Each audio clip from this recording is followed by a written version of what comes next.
Buenos días, clientes y amigos. Soy Marta Milewska, la nueva socia de impuestos de PwC México.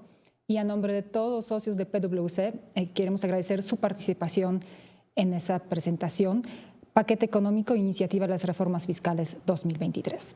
Tenemos el día de hoy conectados casi 3,000 personas, lo que nos orgullece enormemente. Es porque cada año organizamos ese evento justo inmediatamente después de la publicación del paquete económico para que sean los primeros que se enteren de nuestros análisis de parte de nuestros especialistas.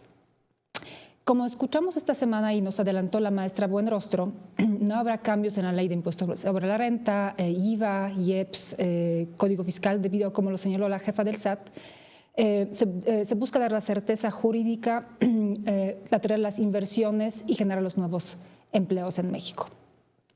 No obstante lo anterior, si bien no tenemos una miscelánea fiscal, sí esperamos ajustes fiscales. Por un lado, en cuanto al tema de la simplificación y fiscalización, y por otro lado, es deseable que tengamos los incentivos fiscales.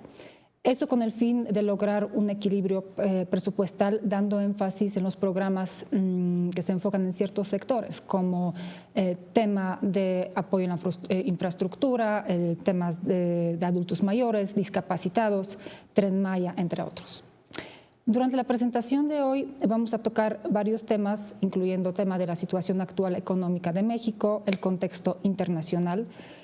Vamos a hablar de la reconfiguración de las cadenas de suministro que se dieron tras la pandemia. Vamos a platicar también el tema del TEMEC. Vamos a hablar nuestros expertos sobre el nuevo enfoque de fiscalización y las cargas de cumplimiento, así como podemos esperar temas, digamos, que van a venir en el paquete económico. Durante la sesión pueden hacer las preguntas escritas a través del chat de la plataforma. Nos pondremos en contacto posteriormente con cada uno de ustedes para responder las preguntas y, si es necesario, agendar las reuniones uno a uno. En los siguientes días también les haremos llegar la grabación de la sesión para que puedan consultarla en el futuro. Sin más preámbulo, me gustaría empezar con nuestra plática. Bienvenidos.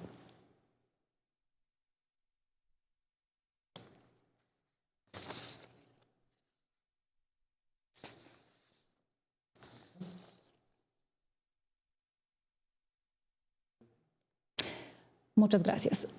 Nuestro primer panel tenemos a Iván Díaz Barreiro y a Melcado. Buenos días. ¿Cómo están? Para dar contexto a la discusión de la situación económica y fiscal en México, comenzaremos con nuestro primer panel. Iván, en los últimos meses el tema que creo que nos preocupa a todos es el tema de la inflación y sobre todo el contexto de México, considerando la situación que vivió México en los años 80. Además, también la experiencia de los últimos 50 años nos muestra que una inflación crónicamente alta pues representa un alto costo para la sociedad, es un alto costo en cuanto al tema también de las tensiones, posibles tensiones sociales. Yo incluso me atrevería a decir que inflación es como un impuesto, una especie de impuesto de los pobres, porque son los que son más vulnerables y tienen poca capacidad de proteger su poder adquisitivo.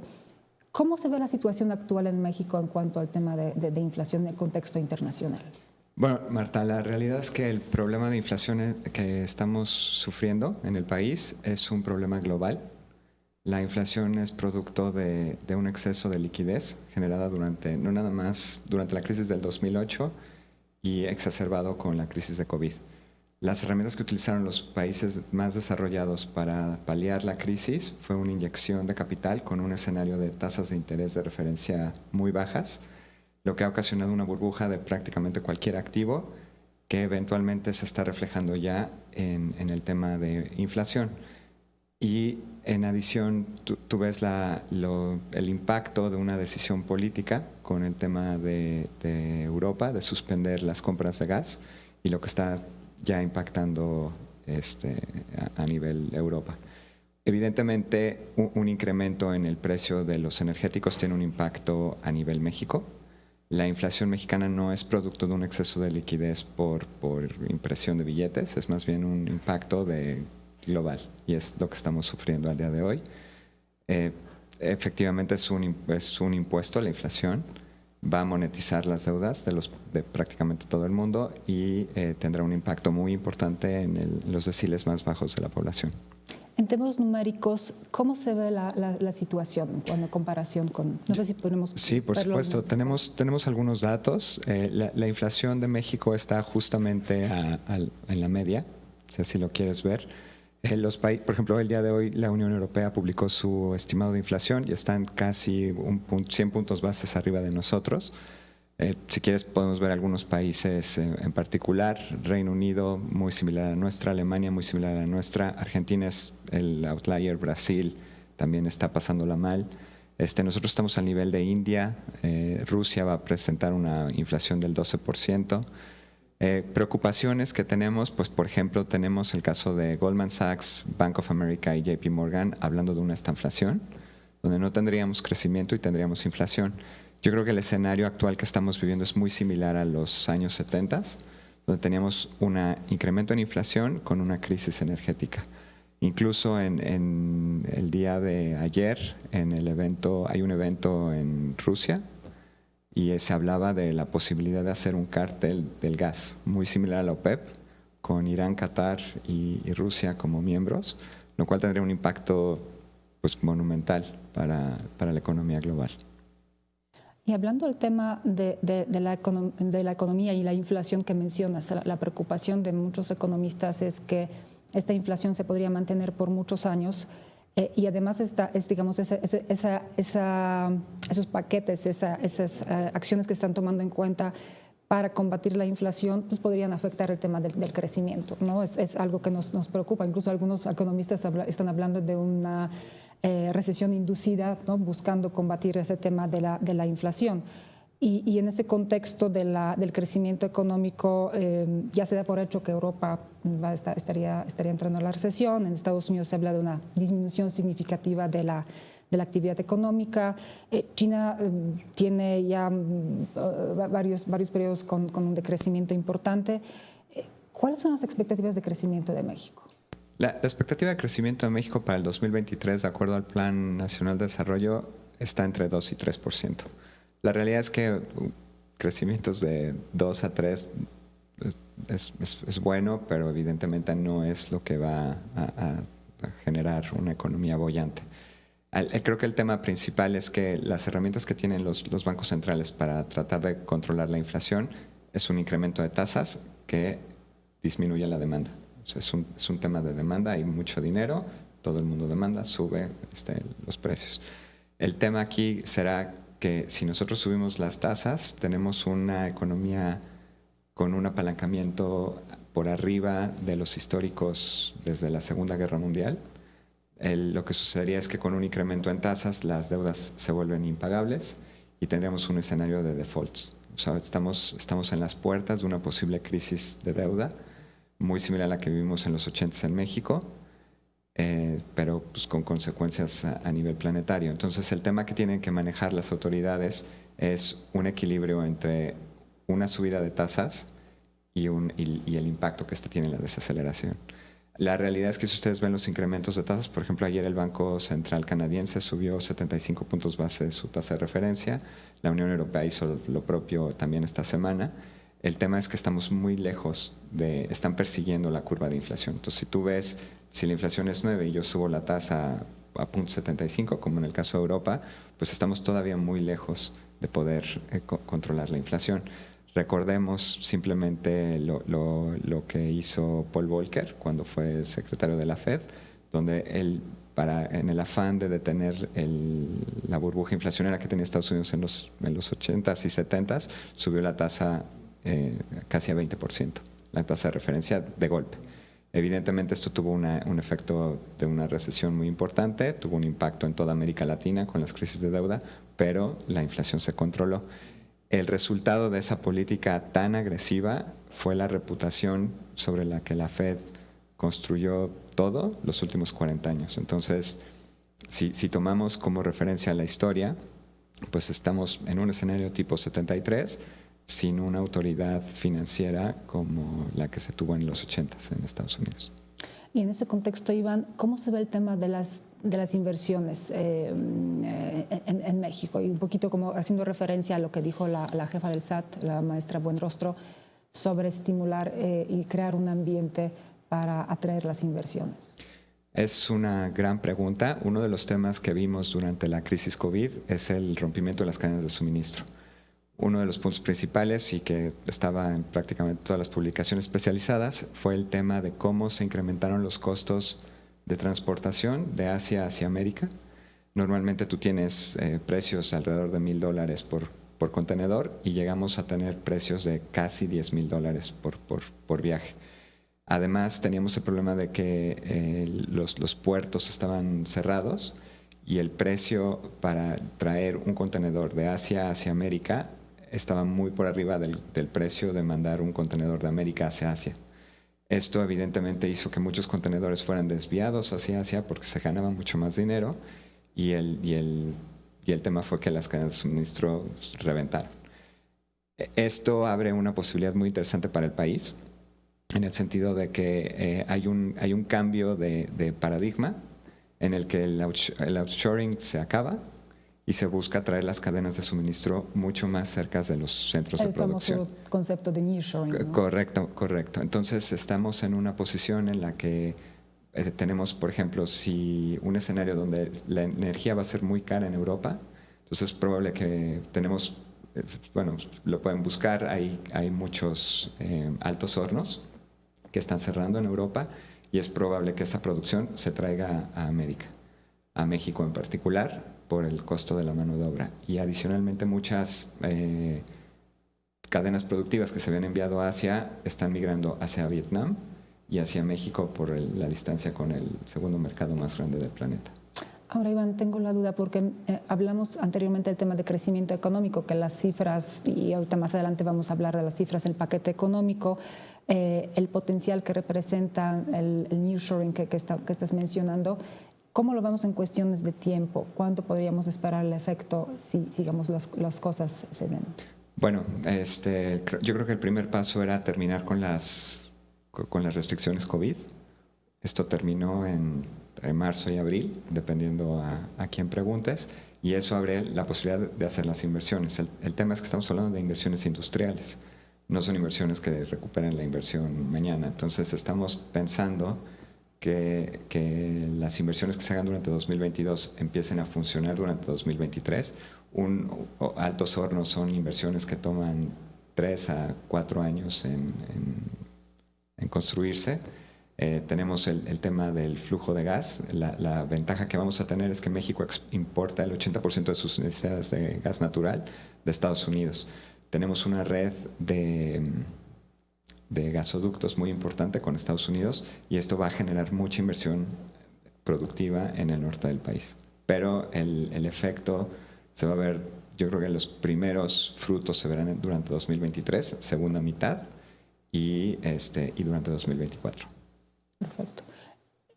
Yamel, mencionamos en la plática con Iván el tema de nearshoring. No sé si nos pudieras platicar un poquito de ese concepto.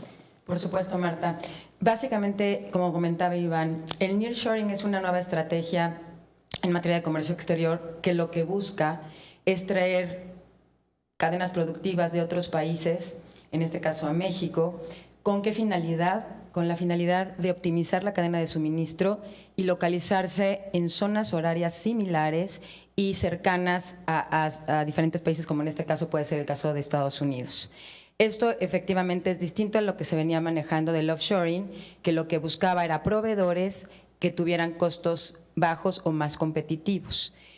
Lo que estamos observando al día de hoy es que México tiene un gran potencial por diversos factores que en un momento voy a mencionar, pero también el Banco Interamericano de Desarrollo ha mencionado que este cambio o esta reubicación de cadenas de suministro puede representar para México nuevas exportaciones que representen un crecimiento en el PIB de hasta el 2.6%. Esto, como ya mencionaba Iván, no es en el corto plazo, es en el mediano y largo plazo. Y ya estamos viendo el día de hoy un gran crecimiento de parques industriales y demanda de parques industriales, no solo en el norte y el centro del país, sino que también la actual administración busca fomentar el fortalecimiento del sureste del país a través del Tren Maya, etcétera, y cambios de infraestructura. Entonces, hay hoy ya un plan de financiamiento para empresas que busquen traer la inversión a México y que se ubiquen en esta zona del sureste. Es importante señalar que ya los parques industriales, incluso en ciudades como Tijuana, presentan ya una demanda muy alta y ha sido un poco ya difícil encontrar espacios para estas empresas. Ahora bien, una de las empresas que vemos con mayor potencial, o países que vemos un mayor potencial para ubicarse en México, son definitivamente las empresas asiáticas. ¿Por qué? Porque tienen mayores costos, sobre todo de transporte, como comentaba Iván.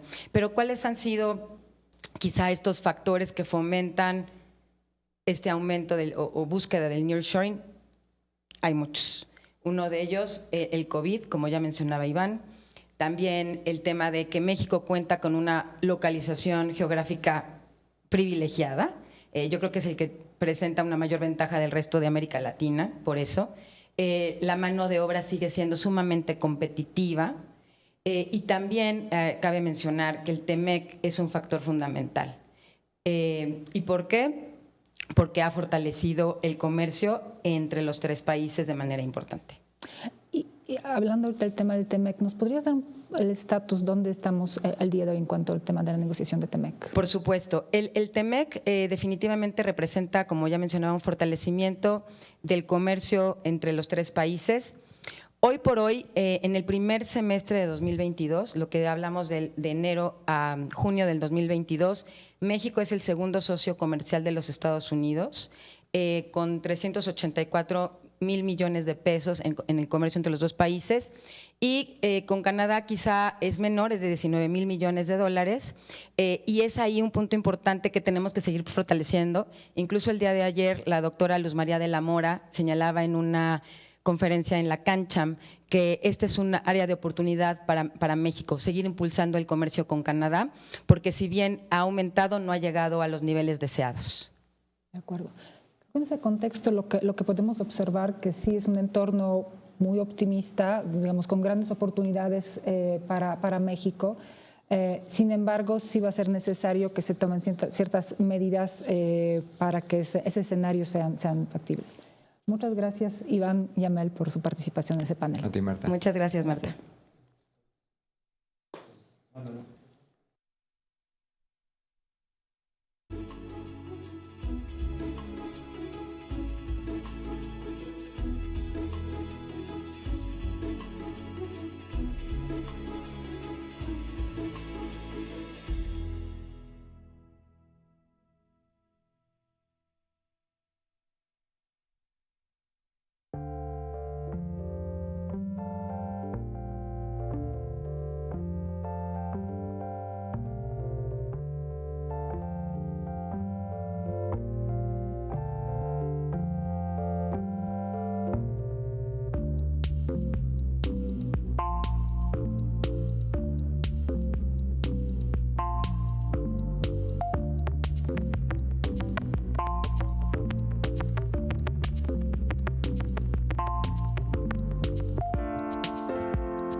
Bienvenidos, Adolfo, Karina, ¿cómo están? Buenos días. En el panel anterior hablamos sobre las oportunidades que se presentan a México en este mundo post-pandemia y sobre los temas importantes que hablamos, tema del crecimiento y estimulación del crecimiento. Sin embargo, pues para que logremos tener ese éxito se requieren, entre otras cosas, un sistema fiscal que se alinee con estas necesidades que tenemos en el mercado.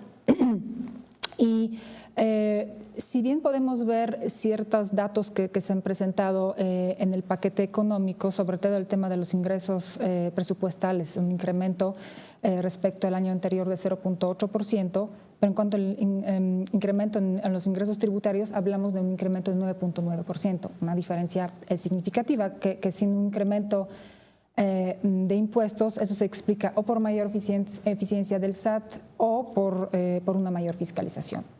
Y quisiéramos platicar en ese panel de las tendencias que observamos a nivel global en cuanto al tema de la fiscalización, sobre todo en ese mundo post-pandemia, las necesidades que tenemos de la mayor recaudación.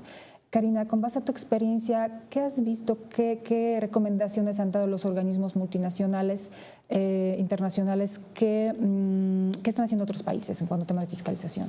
Sí, Marta. Fíjate que el entorno global sí ha afectado el tema de controversias fiscales y el tema fiscal definitivamente. Hubo un deterioro significativo de las finanzas públicas a raíz de la pandemia, que causó una contracción importantísima del Producto Interno Bruto a nivel global, lo que trajo una crisis mayor a la de 2008.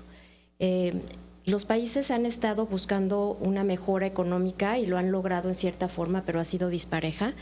Pero esto se conjunta con el tema de los retos estructurales a largo plazo que tienen todos los países, que es el tema del envejecimiento de la población, el tema de climático, también el hecho de la digitalización, la automatización.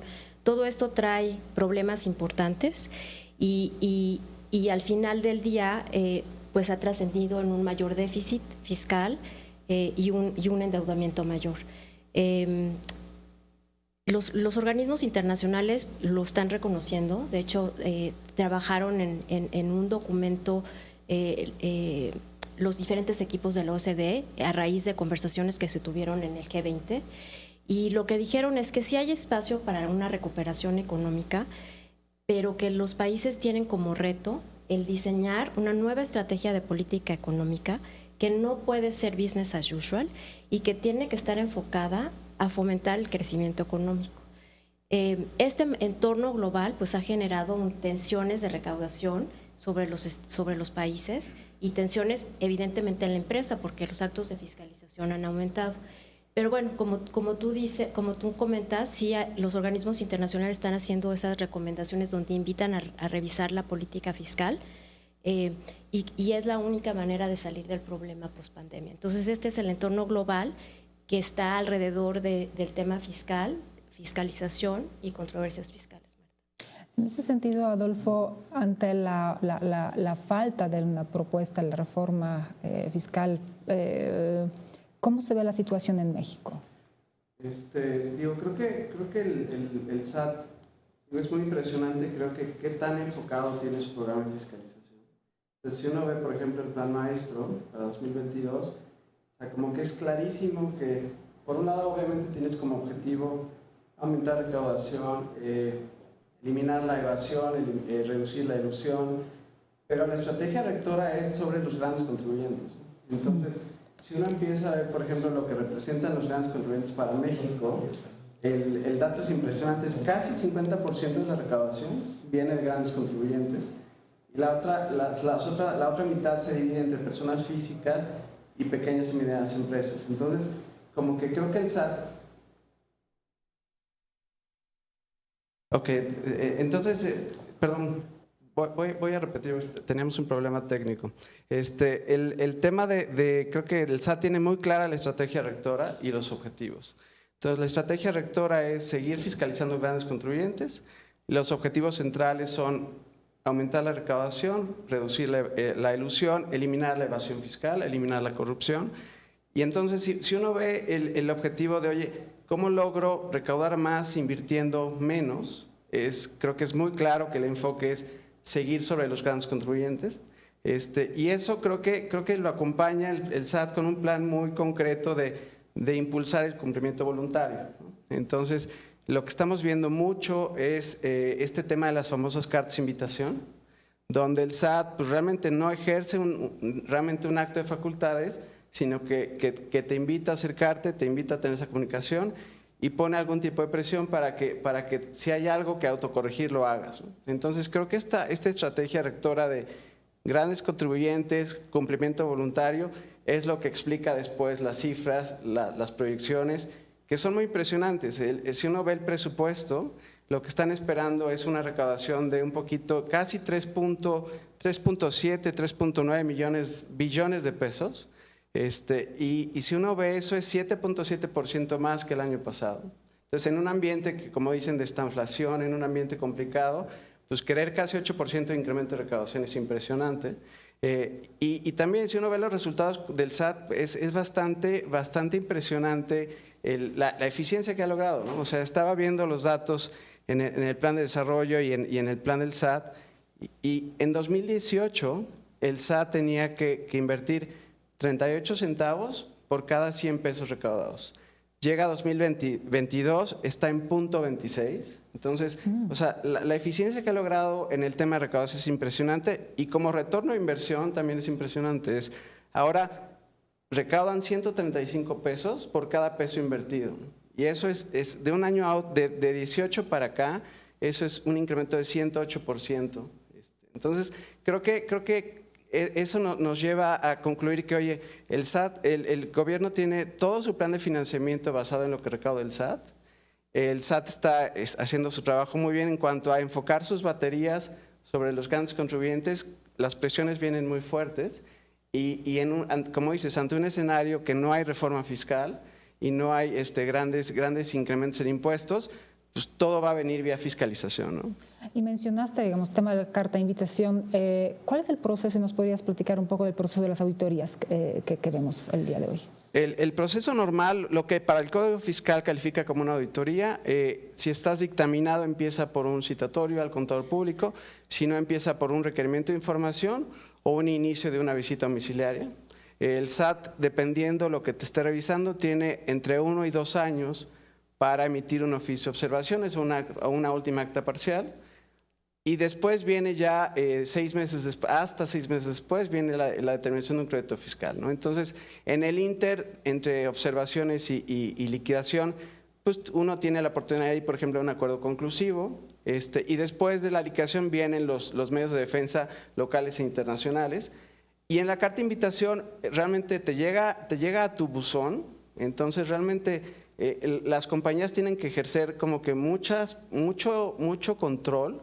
¿Por qué? Porque ha habido casos muy graves que llega una carta de invitación, nadie la atiende, llega una segunda carta de invitación, nadie la atiende, llega un requerimiento de información, nadie lo atiende, y de repente tienes una contingencia gigante cuando ni siquiera tuviste la oportunidad de defenderte, ¿no? Entonces, creo que entender, oye, ¿cuál es el valor y eso lo va a platicar Cari seguramente más adelante, es, si lo ves como mejores prácticas, ya no conviene ese enfoque de, oye, si no me molesta el SAT, yo no les hablo, ¿no? Yo creo que ahorita es un tema de canal abierto, canal directo, canal transparente y ser oportuno, ¿no? Mucho más proactivo el enfoque. ¿Qué industrias, Adolfo, en base a tu experiencia, tenemos, digamos, con ese mayor enfoque de la fiscalización? Que yo diría, si hay mucho enfoque de programación sobre industria, creo que este año ha sido mucho más en cuanto a tipos de operaciones, ¿no? Okay. Entonces, por ejemplo, sí vemos muchas operaciones en cuanto a revisiones de pagos al extranjero, revisiones de venta de intangibles, reestructuras, compañías que tienen pérdidas fiscales recurrentes, compañías que tienen estructuras de financiamiento, lo que platicabas, Cari, estructuras de financiamiento sin pagos de intereses. Y bueno, las industrias, y esto es más un poco en la experiencia, han estado muy activos en la industria minera, muy activos en automotriz, muy activos en inmobiliario. Entonces, pero creo que todo eso se centra al final en la misma lógica de que sea una programación con base en riesgos, ¿no? Entonces, yo creo que o sea, si nos vamos a las empresas, este tema de prevención y análisis de riesgos va a volver básico, ¿no? Y el tema que mencionas, Adolfo, la pregunta que les quiero hacer es, ¿cuáles son las recomendaciones de las mejores prácticas que pueden adaptar las empresas? Mira, hay varias mejores prácticas. Yo creo que una la acaba de mencionar Adolfo, que es el tema de la atención oportuna, el tema de las invitaciones. Yo creo que en relación con la estructura de la revisión, yo creo que tenemos varios niveles. Empieza con el análisis de las revisiones profundas, que es el análisis estadístico, que de manera individual se hace por las autoridades locales, y van viendo si hay algún cambio en la estadística del contribuyente y automáticamente se dispara una invitación. O también puede ser que haya un programa de invitaciones y se disparan varias invitaciones. Como dice Adolfo, sí es importantísimo atenderla, y yo creo que ese es el tema de la atención, la atención oportuna, porque la idea es demostrar a la autoridad que estamos bien, que tenemos los soportes y que realmente fue un movimiento estadístico, pero totalmente soportado. La otra cosa que pasa mucho es que en estos programas llega la invitación, por ejemplo, por correo, se atiende, se aclara, pero no se deja la huella digital del cumplimiento. Entonces, de repente puede venir una opinión negativa, puede haber una cancelación de sellos porque se queda esa detección de una estadística que aparentemente no se explicó. Entonces, yo creo que el tema también importantísimo, y es una recomendación mejor práctica, buscar que todas las aclaraciones que hagamos frente a la autoridad, especialmente a nivel de invitaciones, queden en la huella digital a través de diferentes formas, como una aclaración, pero eso es muy importante. Y la atención oportuna de las revisiones y la auditoría, yo creo que es importante. El otro tema de buena práctica es las medidas de prevención. Si utilizamos las herramientas que hay disponibles para detectar el tema de las inconsistencias, creo que nos podemos adelantar al SAT y reflejar una situación controlada y soportada. Pero desgraciadamente la tecnología del SAT detecta antes de las empresas y estamos con temas de invitaciones o fiscalización. Entonces creo que lo que decías, Adolfo, es muy importante, adelantarnos en esas medidas de prevención. También el otro tema de prevención es el hecho de que tengas documentación de tus razones de negocio, Marta, el beneficio económico de tus operaciones, y que no te esperes a que te revise el SAT, sino todo eso tenerlo perfectamente documentado, incluso cuestiones corporativas, actas y demás. Es importantísimo. Involucrar expertos, que esa es otra, multidisciplinarios. Ahorita me gustaría que me platicaras tu experiencia y yo también compartir esa experiencia de expertos multidisciplinarios, estudios económicos, y también, por ejemplo, en este tema de prevención, el Protective Claim, que nos permiten dejar la puerta abierta para autoridad competente es importante. Precisamente este mes vence el Protective Claim, y aunque no tengas auditorías, probablemente cuando llegue 4 años puedes necesitarlo. Entonces creo que el Protective Claim es una práctica que hay que hacerla rutinaria. Pero me gustaría que me compartieras esa experiencia de equipos multidisciplinarios, porque creo que es buena práctica. Sí, no, con mucho gusto. Yo creo que un poco atiende o sea, si uno ve los ejercicios de facultades del SAT recientemente, realmente no atacan un solo tema, sino que atacan, pues hay que atacar precios de transferencia, pero también pagos al extranjero, pero también deducibilidad. Entonces, con esa lógica, lo que hemos visto es esta bondad de tener equipos multidisciplinarios, y no solamente es fiscalistas, asesores de precios y abogados. Hemos tenido, por ejemplo, casos, tenemos ejemplos donde, por ejemplo, el SAT llega y te audita una cobertura cambiaria, ¿no? Entonces, el SAT lo que dice es, oye, tu cobertura es especulativa, no es de negocios.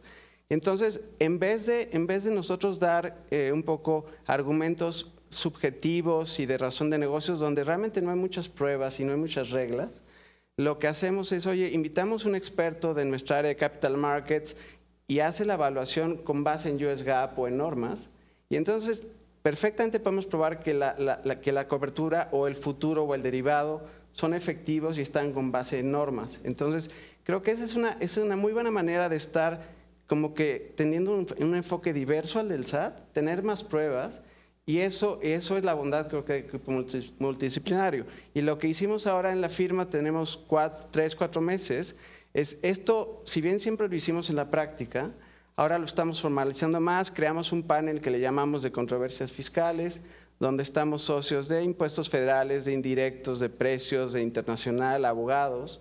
Entonces, cada caso grande lo platicamos ahí, compartimos, oye, ¿qué solución ha funcionado en otros casos? ¿Qué solución podríamos proponer? ¿Qué contactos en el SAT tenemos? Porque eso que decía Cari, de la comunicación con el SAT sigue siendo súper valioso. Entonces, tener esos canales abiertos. Si necesitamos apoyo para este tema de los procedimientos amistosos con alguien de la red, tenemos los canales ya abiertos, establecidos, con ese panel. Entonces, creo que, es un poco formalizar lo que en la práctica hemos visto que ha funcionado, ¿no? Exactamente, y justamente ese tema de coberturas es un programa de fiscalización.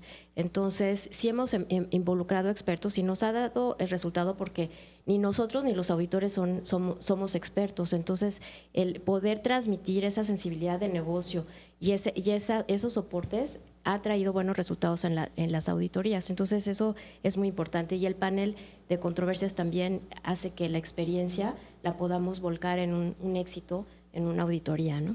El tema que comentas, Cari, perdón que te interrumpa, de involucrar los expertos en materia, pero más, yendo al tema del, conocimiento del negocio, creo que también es un tema clave que yo en mi experiencia he visto involucrando a las personas que pueden explicar a las autoridades sin esa cachucha, de experto fiscal, pero experto en negocios, en qué consiste la razón de negocios, cuáles son las razones detrás de los cambios que están observando, por ejemplo, las autoridades. Creo que es punto clave. Es un punto clave y también sabes que él nos ha ayudado mucho en el tema de las devoluciones, porque a veces hay pérdidas, pero son pérdidas de negocio, y entonces inmediatamente la autoridad dice pérdidas, puede ser una planeación, y salvo por el contrario, pues yo no te devuelvo. Entonces, involucrar el aspecto de negocio ha sido exitoso para poder tener una devolución al tiempo, y lo hacemos desde un inicio. Explicamos el modelo de negocio, entonces realmente creo que esa es una muy buena plática, una muy buena práctica. La otra buena práctica, yo pensaría que también muy relevante, es el agotar el ciclo de las controversias. O sea, obviamente que cuando entramos con una controversia en el SAT, pues tenemos que hacer una planificación a largo plazo, y obviamente llevar el caso a los tribunales siempre es una opción que está ahí. Sin embargo, la vemos, Marta, como la última opción. La verdad, creo que una mejor práctica ha sido agotar todos los elementos en el ciclo de la controversia, incluso hasta una reconsideración administrativa, que es una disposición a veces ahí olvidada en el código. La hemos aplicado para resolver controversias en casos muy particulares, pero ir a tratar de minimizar el riesgo a través de aclaraciones y de transparencia, y cooperar con las autoridades a nivel de la auditoría, ir avanzando en esclarecer todos los puntos con la autoridad, dejar los menos posibles en los conclusivos y tratarlo de solucionar ahí. Creo que es algo que nos ha dado resultado. Incluso poder llevar las discusiones a nivel de recurso de revocación, eso es lo que ha funcionado muy bien. Entonces, vemos esa estrategia en cuanto agotemos todo el ciclo de la controversia.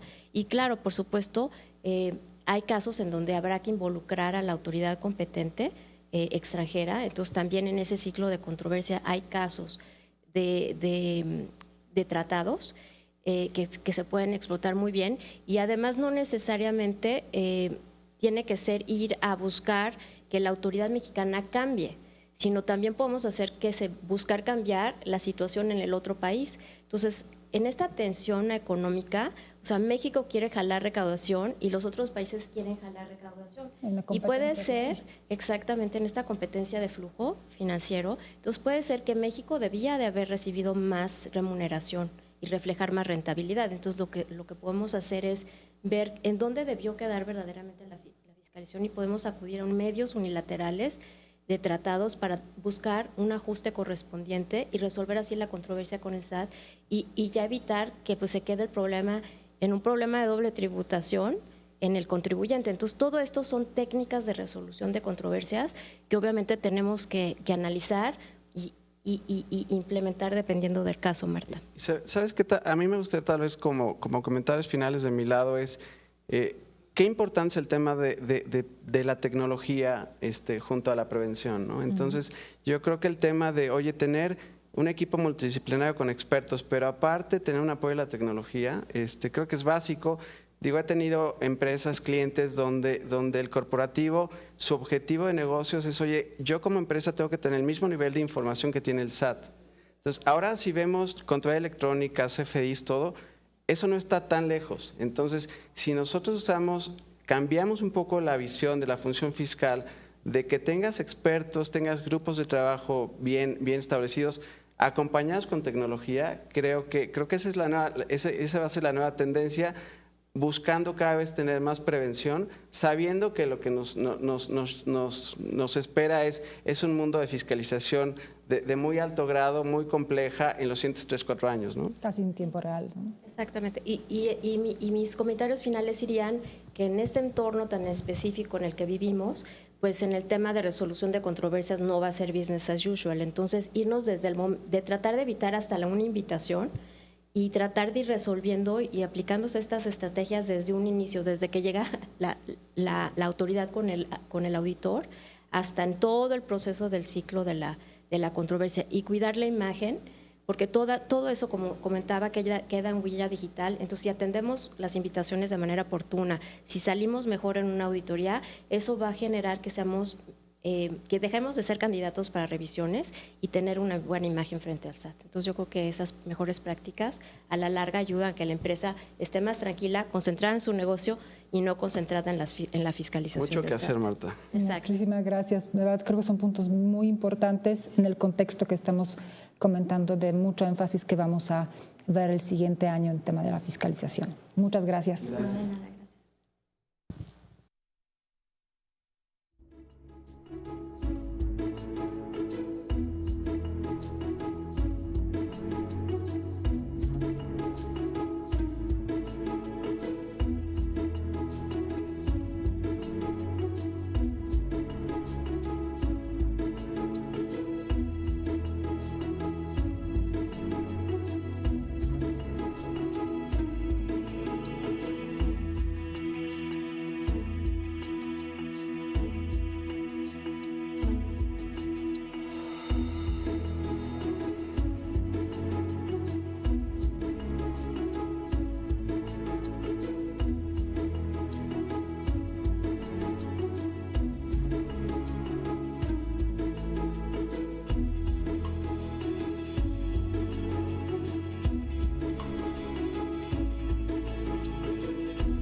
Muchas gracias, estamos de regreso.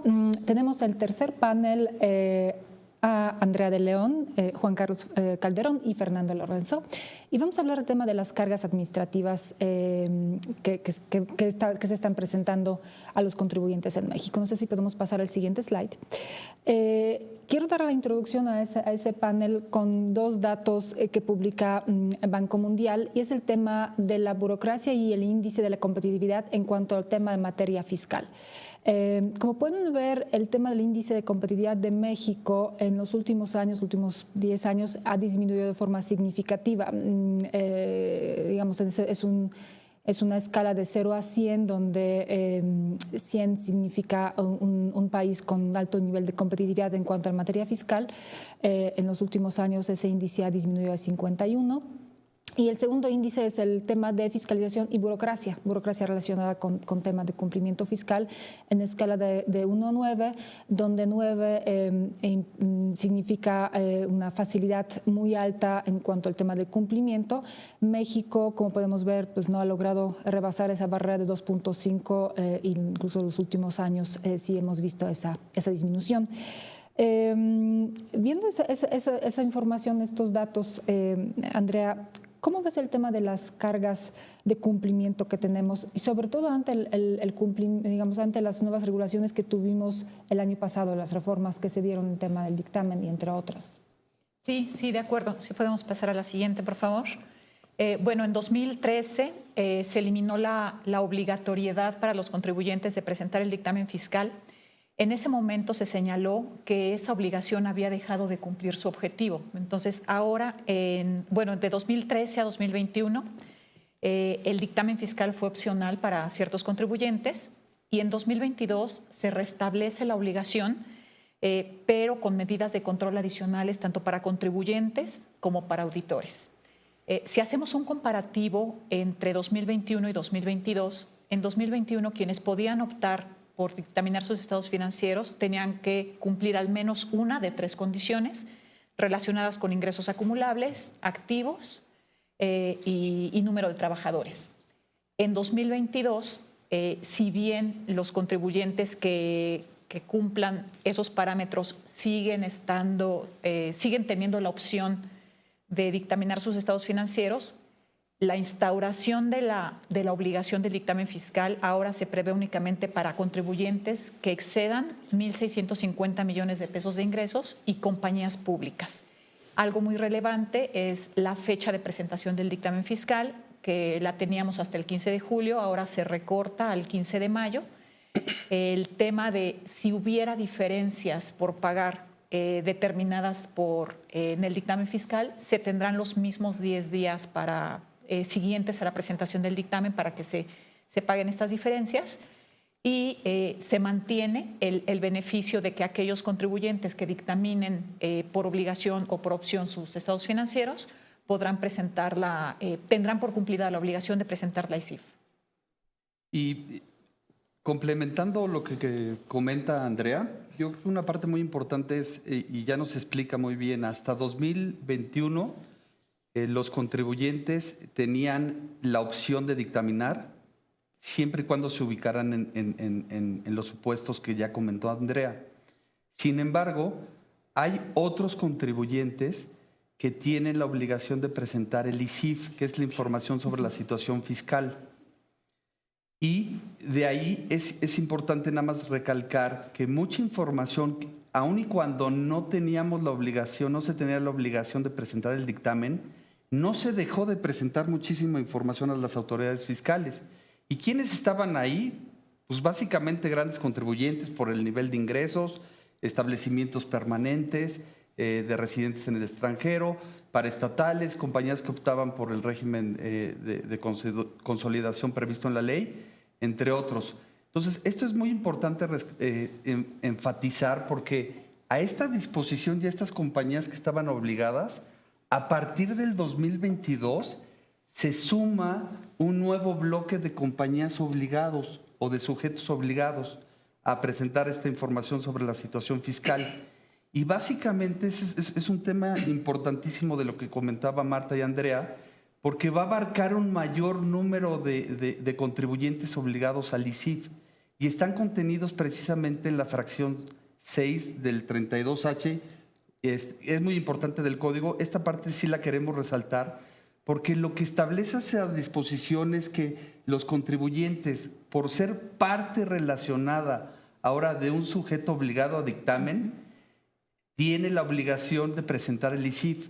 Entonces, imagínense, solo por calificar como parte relacionada, aquí sin distingo si tiene operaciones con su parte relacionada obligada a dictamen o no, como bien establecida la disposición en el código, es que te va a obligar a presentar esta información sobre la situación fiscal.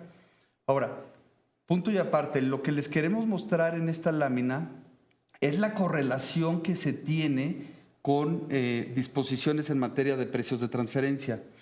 Y si ligamos el tema del ICIF con el tema de las informativas BEPS en materia de precios de transferencia, la disposición establece básicamente lo que te dice es, primero tienes que tener operaciones con partes relacionadas y en un segundo caso, es básicamente lo que te refiere es a los mismos sujetos obligados al ICIF. Entonces, hay ahí una correlación, es decir, si hay una compañía que está obligada al ICIF, por lo tanto, en términos generales, también va a estar obligada a presentar estas informativas BEPS. Entonces, se amplía de manera considerable el universo de estos contribuyentes que van a estar afectados. Y en esta lámina es lo que les queremos de alguna manera detallar, explicar, es el impacto que va a tener esta reforma que ya está vigente en 2022 para presentarse en 2023. Si de favor nos vamos a la siguiente lámina, básicamente aquí lo que van a poder observar es este ordenamiento que establecemos, lo pueden ver ahí. Este artículo, esta fracción sexta, define básicamente, es por ser parte relacionada de una compañía obligada a dictamen, vas a tener estas dos obligaciones. ICIF, obviamente que no seas ya una compañía obligada a dictaminar, y las informativas BEPS. ¿Qué implicaciones vemos? Es decir, básicamente, Andrea les decía, ¿quiénes están obligados al dictamen fiscal? Pues básicamente grandes contribuyentes que tengan más ingresos acumulables del ejercicio anterior mayores a 1.650 millones y compañías públicas, básicamente son los obligados al dictamen. Sin embargo, para el ICIF y lo que viene siendo las informativas BEPS, abarca un mayor número de contribuyentes, que son los que tengan ingresos en términos generales mayores de 904 millones, en adición de lo que ya habíamos platicado. ¿Qué eso representa? Y un ejemplo sencillito. Si tenemos un grupo multinacional que tenga 6 compañías con presencia aquí en México, y obviamente hablando de un grupo multinacional, tenemos que ir viendo compañía por compañía, revisando cuál es el nivel de ingresos de cada una de ellas, reportados en el ejercicio inmediato anterior. Entonces nos vamos a revisar 2021, vamos a ver la compañía 1, ¿tuvo ingresos mayores a 1.650 millones? Sí, bueno, está obligada a dictamen de manera directa. La compañía 2 trae el supuesto de que tiene ingresos acumulables superiores a los 904 millones, de manera directa cae en el tema del ICIF y del local file. Pero el resto de las 4 compañías restantes aquí que tengan presencia en México, que pueden tener ingresos de 50, 60 millones de pesos, por el simple hecho de ser parte relacionada, y es lo que queremos enfatizar mucho, por el simple hecho de ser parte relacionada, se está ubicando en esta obligación y es lo que nos gustaría destacar este tema. Recuerden que para efectos de precios, la definición de parte relacionada es amplísima. Entonces, la tarea sería revisar que ustedes mapeen muy bien todas las compañías del grupo y evalúen cuáles caen en la obligación directa de dictamen, cuáles caen en la obligación directa en este caso de CIF o local file, y cuáles, por ser parte relacionada, si nos permiten, se está contagiando de esta obligación. Básicamente es lo que queremos ahorita de alguna manera comentar y enfatizar. Muchas gracias, Juan Carlos. La siguiente lámina, si son tan amables. La reacción no se hizo esperar.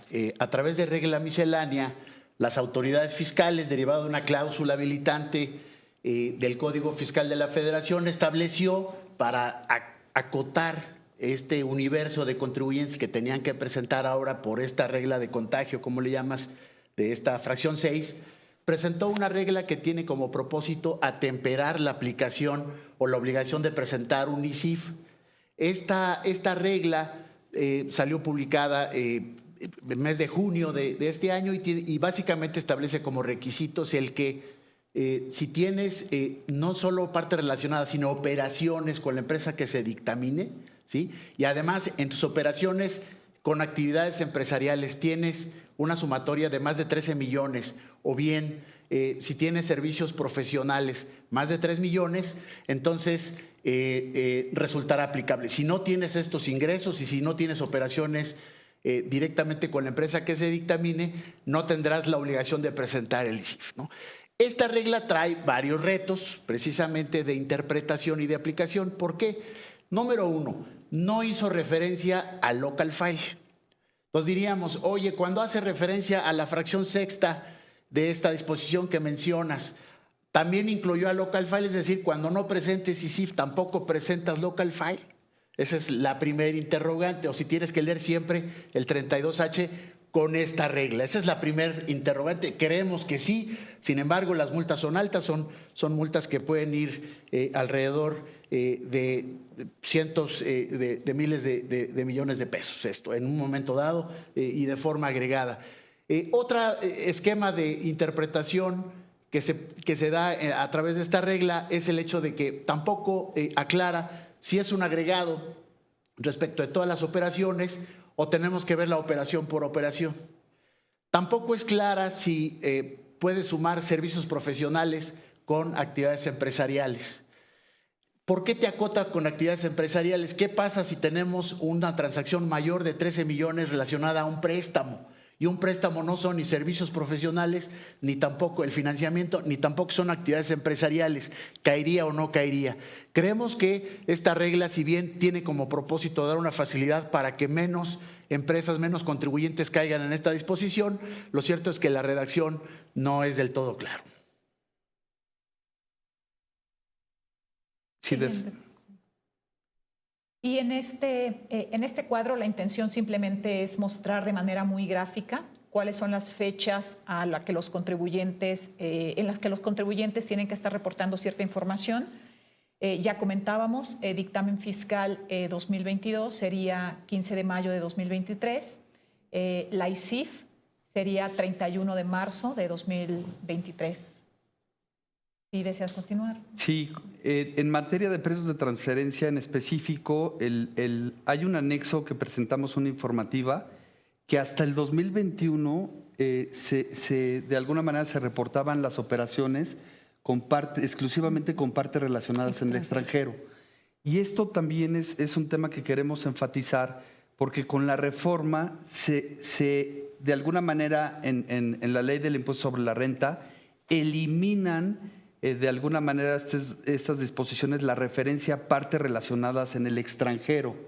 Entonces se elimina esa mención, lo dejan general, nada más dicen partes relacionadas. Entonces a partir del 2022 a presentar en 2023, las compañías o los contribuyentes van a estar obligadas el 15 de mayo a presentar este anexo 9, adicionando, incluyendo las operaciones locales.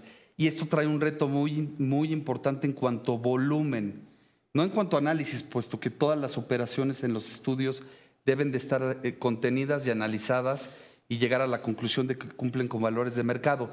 Sin embargo, el reporteo que se hace es significativo y el contenido que conlleva este anexo 9 incluso va más allá de lo que usualmente nos solicitan los anexos del ICIF o del dictamen fiscal.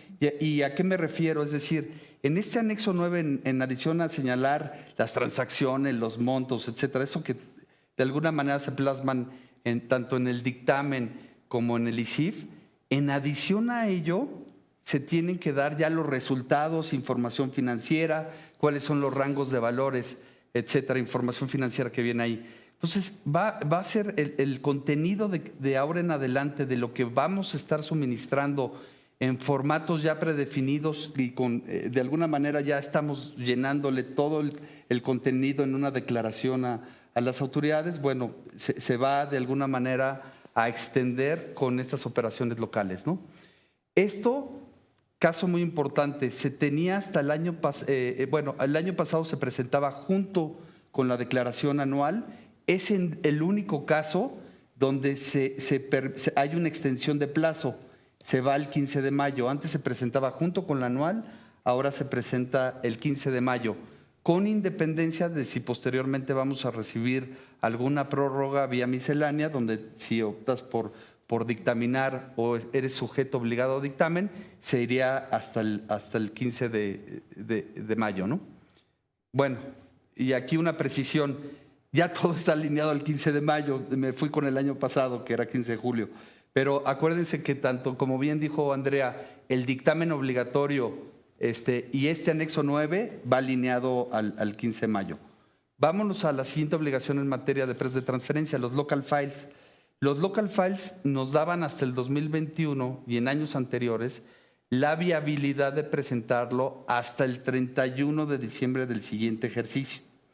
Ahora queda muy claro, todavía el 2021 había cierta interpretación, sin embargo, para efectos de este caso en específico, el ejercicio 2022, esos local files se van a tener que presentar el 15 de mayo y eso representa un reto en adición al dictamen, en adición a las demás obligaciones, un reto muy importante y es que se presenten el 15 de mayo, ¿no? Un reto de tiempo y de cumplimiento. Finalmente, dos obligaciones también informativas, que es el Master File y el Country by Country, las declaraciones informativas maestra y país por país. Estas informativas siguen con los mismos límites de tiempo, es decir, siguen presentándose al 31 de diciembre. Aquí no hay modificación al respecto, ¿no? Entonces, ¿qué reto vemos? Vemos que algunas compañías del grupo, en el ejemplo que detallábamos, algunas compañías van a estar obligadas a dictamen, 15 de mayo, todo alineado. Pero por otra parte, tienes en el mismo grupo compañías que no van a... Vaya, si no se opta por dictaminar, pues tienes que, y dependiendo de eso que les comentábamos, tienen el reto de presentar el 31 de marzo, obviamente obligaciones de precios de transferencia y prácticamente tener el estudio en esas fechas, ¿no? Entonces son temas interesantes y bueno, esta lámina lo que buscamos transmitirle o que les quede es básicamente el calendario de estas obligaciones que hemos platicado. Que lo que mencionas, Juan Carlos, y en el panel anterior Adolfo mencionaba el tema de la tecnología, que creo que en ese tema de cumplimiento, digamos, en el panel anterior hablamos del tema de la fiscalización, pero creo que en tema de cumplimiento, el tema de la tecnología toma también mucho mayor relevancia, porque lo que estamos escuchando es, primero, son mayores cargas para los contribuyentes y además recorte de tiempo para dar el cumplimiento. Y tienes toda la razón, Marta, y detallábamos básicamente cuáles son los temas de cumplimiento. Y recuerden, todo emana del estudio, es decir, el estudio es lo que tenemos que estar de alguna manera apresurándonos para tenerlo en una fecha muy temprana. Es decir, si queremos que el estudio esté para el dictamen, pues de alguna manera estamos a destiempo, ¿no? Entonces, ¿qué es lo que presiona? Este estudio tiene que estar en una fecha muy temprana. Es decir, lo ideal es que esté a finales de febrero, a principios de marzo. ¿Por qué? Porque por un lado algunas compañías del grupo van a tener que cumplir para el ICIF y otras sí se van a ir, las obligadas a dictamen se van a ir al 15 de mayo. Pero está el estudio, ya les comentamos, está el local file. Por otra parte, están los anexos de precios de transferencia del ICIF y del propio dictamen fiscal. Y está el anexo 9 de la DIM. O sea, son 4 documentos en términos generales que contienen sí diversa información, pero mucha parte del estudio. Entonces, de alguna manera, focalizando con tu punto es, si no usamos tecnología, de alguna manera que nos apoye en el ciclo de adelantar estos tiempos y con 4 obligaciones que tenemos que presentar. Donde el tema de la, digamos, consistencia de la información en esos 4 rubros va a ser clave. Es vital y de alguna manera esa tecnología nos debe de permitir el llenado de manera automatizada de estas 4 obligaciones para poder cumplir con estos tiempos, ¿no? Entonces, tu punto es trascendental para estas obligaciones que tenemos. Sin duda, sin duda. Vemos el entorno bastante dinámico para el año que viene en cuanto al tema de cumplimiento, las obligaciones que tenemos. Y bueno, no sé si hay algún punto adicional que gustarían resumir el tema de preocupaciones que tenemos en cuanto a las fechas y las obligaciones. Sí, cómo no. Además de las fechas y obligaciones, de las fechas para dar cumplimiento, algo muy relevante es que continúan en vigor otras obligaciones que entraron en vigor en el pasado. Por ejemplo, esquemas reportables es una obligación continua, no es un reporteo anual. En realidad hay que estar dando seguimiento durante todo el ejercicio.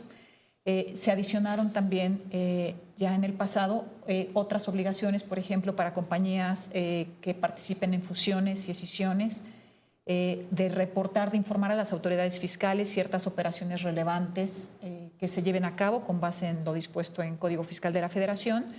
Recordemos también que en 2022 se añadió la obligación de identificar y mantener diversa información de personas que califican como beneficiarios controladores. Entonces, realmente el dictamen es una parte, las declaraciones informativas de precios de transferencia es otra, pero las empresas tienen un cúmulo de obligaciones en el día a día.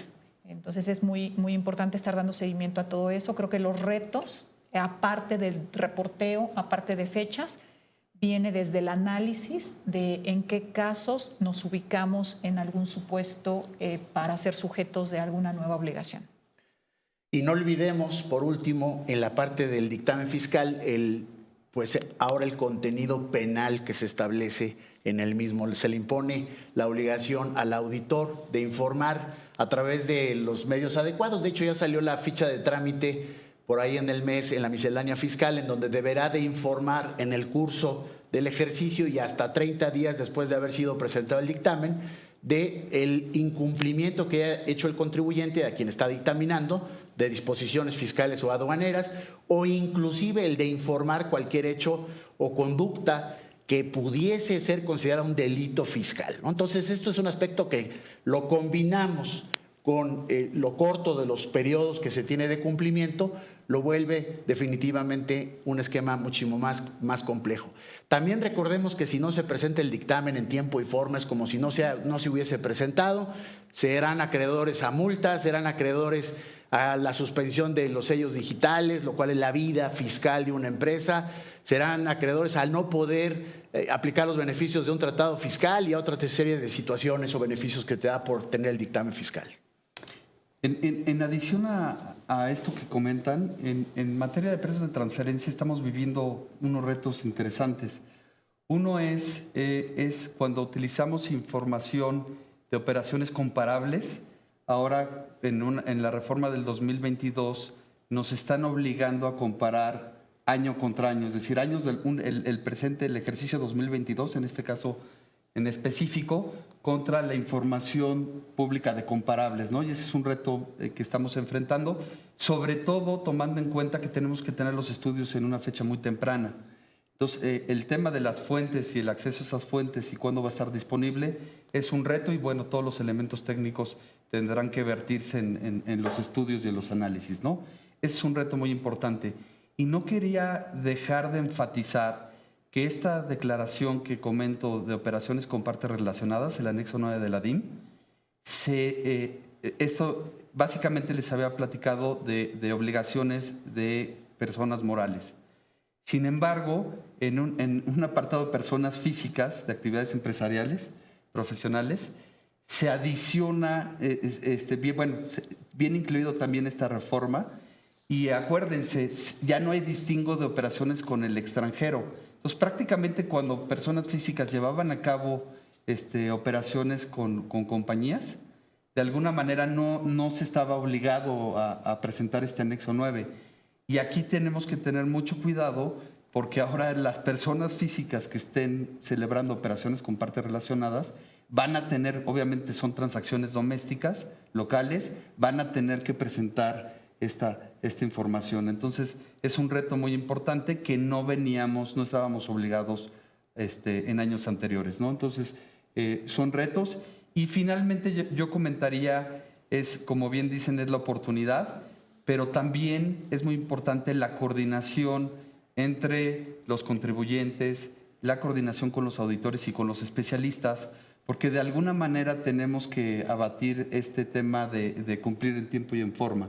Entonces, en la medida que tengamos cifras finales en una época corta, eso nos permitirá de alguna manera cerrar estudios de precios de transferencia, cerrar revisiones de los auditores y cumplir con este tema de tiempo, ¿no? Y no me gustaría dejar de mencionar que más allá de los temas fiscales, retos fiscales, informativas y demás, en un ambiente inflacionario se suman a los retos económicos, también se suman efectos fiscales importantes, por ejemplo, el incremento en el costo de mantener deuda en México, pero también algunos efectos pudieran ser favorables en materia, por ejemplo, de deducciones, pero sí es relevante mantener no bajo control la inflación, ¿no? Porque no depende realmente de las empresas, pero sí para los contribuyentes, muy monitoreado los efectos fiscales que se derivan de este ambiente inflacionario. Sin duda, y justo hace unas semanas tuvimos un evento que tocaba ese tema para los interesados. Les invitamos a consultar esa grabación. Les quiero agradecer, temas muy importantes. Creo que viene año bastante dinámico con muchos retos. Muchas gracias. Gracias. Gracias.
Muchas gracias, estamos de regreso. El siguiente panel tenemos a Brenda García. Vamos a platicar de los siguientes pasos, lo que sigue del paquete económico. En los paneles anteriores, Yamel y Iván nos platicaron del tema del potencial que existe de crecimiento de la economía mexicana, el tema de nearshoring, pero después también en el segundo panel, Karina sobre todo hizo ese énfasis que es un potencial que tiene que ir acompañado de ciertos cambios en cuanto al tema de la política fiscal, que incluso hay algunas recomendaciones de las organizaciones internacionales, organismos internacionales. En ese sentido, ¿cómo vemos el paquete económico y digamos, los puntos que incluyen su contenido? Creo que es un tema importante, ¿no? Porque es la primera vez en muchos años que no se presenta una miscelánea fiscal.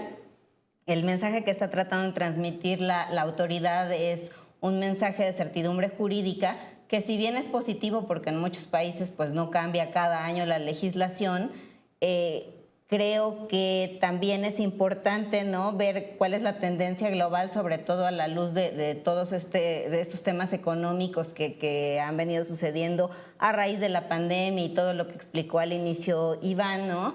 Y valdría la pena, creo que también evaluar otros temas como pudieran ser incentivos fiscales en los que se ha venido insistiendo, ¿no? En particular por los efectos que pueda haber de la inflación y para reactivar la economía. Y bueno, hay muchos temas que creo que valdría la pena empujar, ¿no? Como depreciación inmediata, previsión social, algunas deducciones, etcétera. Sin embargo, lo que vemos ahorita con la presentación del paquete económico, hay unos tiempos establecidos por la ley. De acuerdo a la ley, al final este paquete tiene que ser discutido en la Cámara de Diputados como Cámara de Origen a más tardar el 20 de octubre. El 31 de octubre tiene que estar aprobado por ambas cámaras. Y si bien el Ejecutivo no está mandando pues cambios sustanciales, básicamente la actualización de la Ley de Ingresos, sí los congresistas pueden ir presentando iniciativas que pudieran sumarse a la discusión del paquete, y ya estamos viendo algunas que parecen interesantes, ¿no? Entonces creo que en ese sentido también hay que estar viendo cómo se da la dinámica al interior del Congreso, dentro de los propios o del propio grupo mayoritario en el Congreso. Mencionaste las iniciativas. ¿Cuáles consideras que digamos, son digamos, de esa relevancia e importancia para nuestros clientes? Sí, por el lado de la Cámara de Diputados, recientemente se presentaron algunas iniciativas, sobre todo en materia medioambiental, dirigidas a reducir esta externalidad negativa del PET. Y una es, las dos son de Morena. Una propone un IEPS a envases, empaques para alimentos y bebidas que no sean reciclables. Y por otro lado, otra de estas iniciativas propone una tasa del 0% para productos de consumo humano que sean envasados o empacados en PET reciclable. Entonces, una por un lado es positivo y el otro, o una castiga, ¿no? Y la otra da incentivos, pero creo que va muy en línea con el tema internacional y lo que está sucediendo a nivel global en muchos países respecto a los impuestos verdes, ¿no? Esta tendencia que estamos viendo, por ejemplo, en Estados Unidos, ¿no? El paquete que recientemente se aprobó de control de la inflación incluye incentivos ambientales que creo que también pudieran replicarse en el caso de México y contribuir en ambos sentidos, ¿no? Tanto al control de la inflación como al tema de incentivar la economía. Y aunque a nivel local hemos visto recientemente en México o en los últimos años este tipo de impuestos, no existen a nivel federal y pudiera ser a lo mejor un tema que se retomen ahorita en la discusión, ¿no? Y algunos otros temas que hay sobre la mesa, algunos obviamente buscan ciertos incentivos, ¿no? Automóviles nuevos, restaurantes, cuidado personal, o sea, hay algunas iniciativas que ya se perfilan en las agendas legislativas de este periodo que inicia, y también están otros grupos parlamentarios que están presentando iniciativas, por ejemplo, en materia de IEPS de bebidas saborizadas y algunos otros temas que a lo mejor por el perfil del paquete que se está presentando no tienen tantas probabilidades de ser discutidos. Y creo que un tema importante que tal vez valdría la pena además aclarar, que el tema de IEPS, creo que en ese rubro vemos un crecimiento importante y creo que lo que sí tenemos que además aclarar, que más que un crecimiento este año que se espera es un efecto de un ajuste que se tiene por el subsidio que tuvimos el año pasado. Así es, si vemos los criterios de política económica y la ley de ingresos, hay un brinco importante en la recaudación que se espera de IEPS, pero básicamente la explicación pues es la caída en la recaudación que hubo por el tema de los subsidios a los combustibles, y que pues por lo que se esperaría este año el subsidio no sería tanto, ¿no? Y entonces se recuperaría un poco ese ese ingreso, y bueno, ahí está el brinco de casi 300% respecto a lo estimado que se va a recaudar en materia de IEPS para 2022. Muchas gracias, Brenda. En cuanto a las iniciativas internacionales que vemos en cuanto a, por ejemplo, Pilar 2, el impuesto mínimo, ¿qué se está escuchando en cuanto a esos temas? Mira, creo que son temas que vale la pena que se discutan. Muchos de ellos tienen que ser aprobados desde luego en el Senado o ratificados en el Senado. Sin embargo, en las agendas legislativas no están incluidos ni el EMALAI, ni temas de Pilar 2 o el impuesto mínimo, que probablemente sean temas que se discutan hasta el paquete de 2024. Además de estos temas, como decía en un inicio, me parece que sería muy deseable que se empezaran a discutir temas más enfocados a la reactivación económica y a incentivos a las empresas, como pudieran ser temas de deducción inmediata o deducciones para personas físicas o personas morales. Y muchos de estos puntos se han venido planteando desde la reforma básicamente de 2014, pero se ha insistido en ellos pues por el tema económico reciente. Sin embargo, creo que pudiera ser también mucho más factible que ya no se discutan en este paquete económico que se está presentando, pero conociendo un poco la mecánica de cómo se ha manejado el Ejecutivo en los últimos años, también creo que pudiéramos esperar en el corto o mediano plazo posibles decretos en esa materia, dependiendo también de la situación económica del país. Tema de herencias, que también es un tema con, digamos, cierta recomendación que viene de los organismos de la OCDE. Así es. El tema de herencias está en las agendas legislativas, en particular del PAN en el Senado. Entonces creo que también es un tema a monitorear por el impacto que pudiera tener pues prácticamente para cualquier persona física. Y bueno, no hay una iniciativa ahorita que tengamos en foco rojo y que creamos que se va a discutir pronto. Sin embargo, sí está en las agendas legislativas del Senado en este momento para incluirse en la discusión de septiembre-diciembre. Y en cuanto al tema, los tiempos que mencionaste al inicio, digamos, tienen que pasar por varias etapas. ¿Cuándo podemos esperar las primeras publicaciones? Sí, el 31 de octubre tiene que aprobarse la ley de ingresos, probablemente por el contenido, ¿no? Que al final es algo pues no tan complejo y que no va a generar mucha discusión, salvo que se incluyan estas iniciativas adicionales que van a ir presentando los legisladores. Pues el deadline es el 31 de octubre para que se discuten ambas cámaras. Puede ser antes y después se abre paso a la discusión del presupuesto de egresos, que es el 15 de noviembre, para que todo entre en vigor en 2023. Perfecto. ¿Se espera algunos decretos, algunos otros medios, digamos, cómo se estarían publicando otras modificaciones? No tenemos la certeza, ¿no? Desde luego creo que ha habido ese diálogo, ¿no?, entre el sector privado y la autoridad, haciendo énfasis en la necesidad de estos incentivos y cómo se están dando en todas partes del mundo.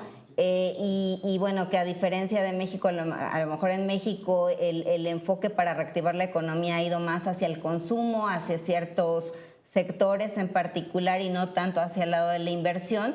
Entonces, bueno, creo que está esta discusión de cómo reactivar la economía y también es pues el enfoque de política fiscal que da el gobierno, pero pues no está cerrada esa puerta, ¿no? O sea, al final, si es que no se discute ahorita en el paquete económico esa parte de incentivos para la reactivación económica, queda abierta la puerta para que hacia 2023, mediante un decreto como hemos visto en otros sexenios, puedan emitirse ciertos incentivos fiscales. De acuerdo, de acuerdo. Es un tema muy importante que mencionas, Brenda, y creo que tenemos que estar muy atentos viendo qué estaría sucediendo y sobre todo en ese contexto que mencionamos al inicio, que una reactivación económica sí requiere un acompañamiento por parte de la política fiscal. Así es, así es. Muchas gracias. Muchas gracias.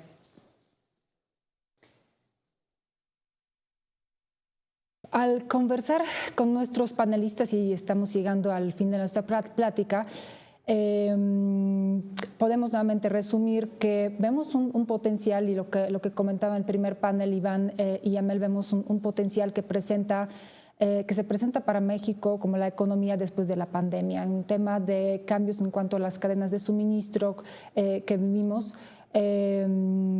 Creo que es una gran oportunidad que ojalá podamos aprovechar.